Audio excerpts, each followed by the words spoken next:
And I dare the WNBA players. I dare you. Walk out. I dare you to walk out. Go ahead and walk out. I double dare you. Because despite Caitlin Clark, despite all this stuff, they still lost $40 million this past year. It's facts. It's facts. It's in our facts. These sites is in our facts. It's in our facts. There was no bonanza. She's at her height.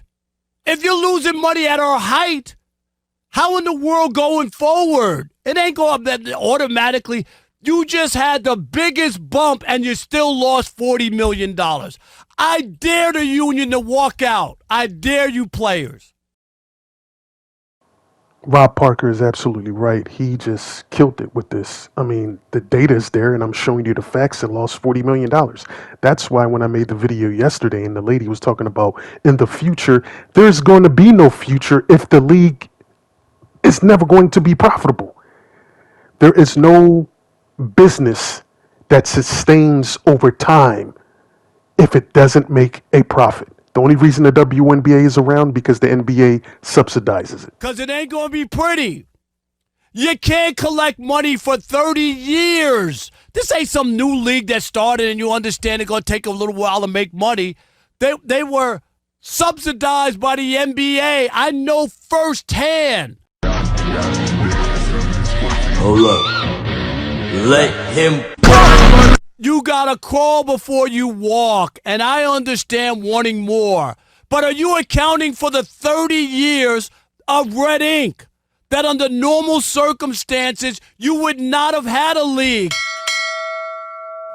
I don't want to keep pausing the video. I have to do it for copyright purposes, but there's really not much I can add because what he's saying is just correct and factual.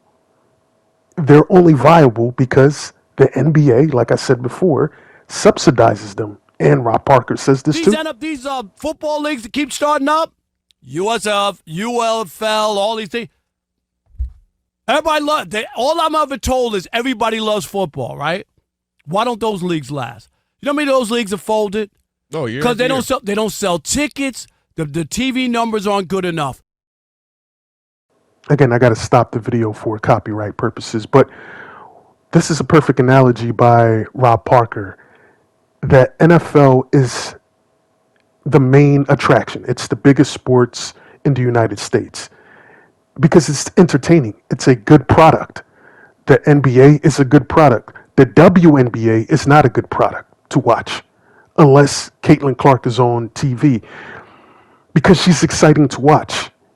That's what the WNBA players have to understand. You have to sell your product. It's not up to the fans to buy something that they don't like. You can say whatever you want. Caitlin Clark, when she's not playing, the ratings went down 55%. Those are facts. He ain't lying.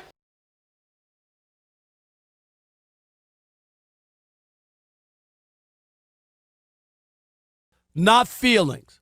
When she wasn't going to announce that she wasn't going to play the WNBA, the tickets dropped off the face of the earth. I'm not saying you're not entitled to money, but it's based off of what you bring in. I said in my last video, they argue with their feelings to make the WNBA players feel justified in their nonsense when the facts would say otherwise. You have to make sure you bring in a boatload of money if you want to get paid. Nobody's saying you can't get paid or you shouldn't get paid, but it all depends on how much money you bring in for you to get the money that you want. He's absolutely Devin Booker's going to make $75 million a year, not because they like him, not because he's a man. That's the revenue that is brought in, right? He ain't lying.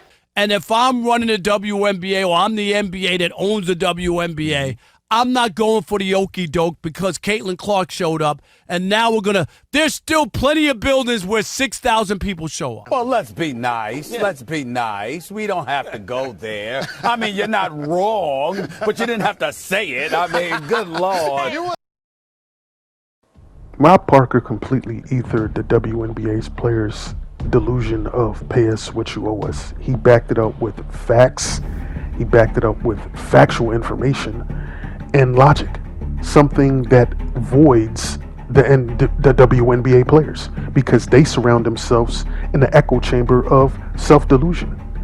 And the crazy part about this is the reason their ratings drop or they're not as watchable is, I think, the number one reason. Their players aren't likable. Outside of Caitlin Clark, she's the only one that resonates with people, but their players have this sense of entitlement, like they're bigger than the sport. Your sport isn't even big at all in the whole reference of the other sports. But I want to get your guys' thoughts in the comment section. Let me know what you think. Did Rob Parker completely ethered the WNBA's players' self-delusion of pay us what you owe us? Drop your thoughts.